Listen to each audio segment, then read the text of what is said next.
Disaster averted? This is the world.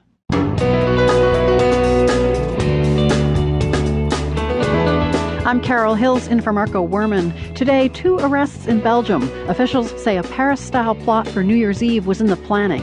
Also, evidence the Pentagon is obstructing the president's plan to close the Guantanamo Bay detention center.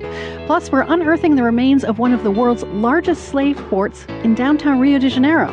Nobody knew how well preserved the ruins were. I mean, they're not even ruins is almost not the right word. They're not ruined. They're there. And Myanmar has more than its fair share of ethnic divisions. Meet Bart, the Burmese artist, with his own solution for avoiding religious strife. I'm like, I don't have a religion. You guys fight over it. I'm just going to watch and eat my popcorn. That's all coming up on The World. With New Year's just a few days away, officials here and around the world are taking a closer look at security preparations, especially with the back-to-back attacks in Beirut, Paris, and San Bernardino.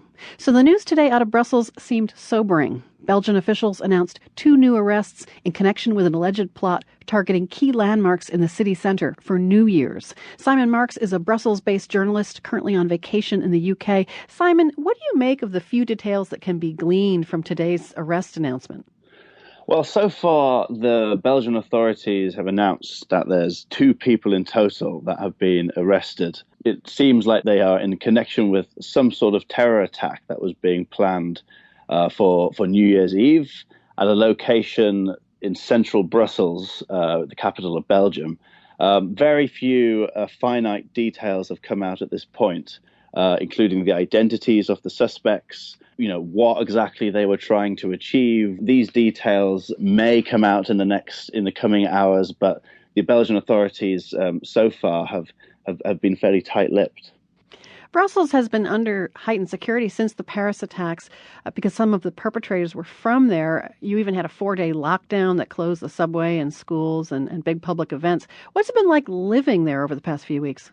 Well, initially, when the lockdown occurred, I think a lot of people certainly felt apprehension. I mean, something the city simply hadn't really experienced to that level before.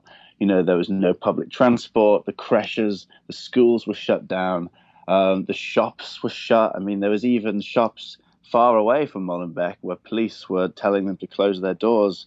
And I think as the weeks have drawn on, people have learn to live with the threat. Some people accuse the authorities, though, of perhaps going over the top, not informing the public about why they're behaving so erratically, it seems, and why lock down the city now when they didn't before. And a lot of people have said a terror attack never occurs when you expect one to. So Belgium has a pretty toxic mix of risk factors for terrorism at the moment. You've got free movement over borders, you've got easy access to firearms, radicalized young people leaving to fight in Syria.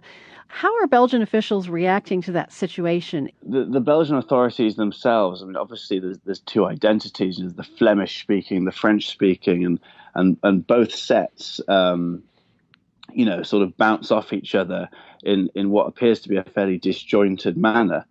However, Belgium does have its federal intelligence security services, which operate on a national level.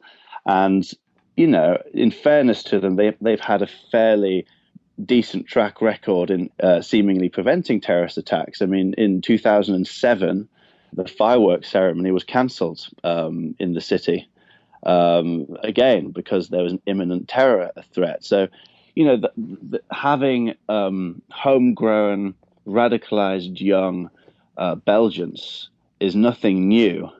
It's been something that Belgium has dealt with for many, many years and stretches back quite a long time. And there's 45 members of a group called Sharia for Belgium who were convicted of on terror-related offenses last year.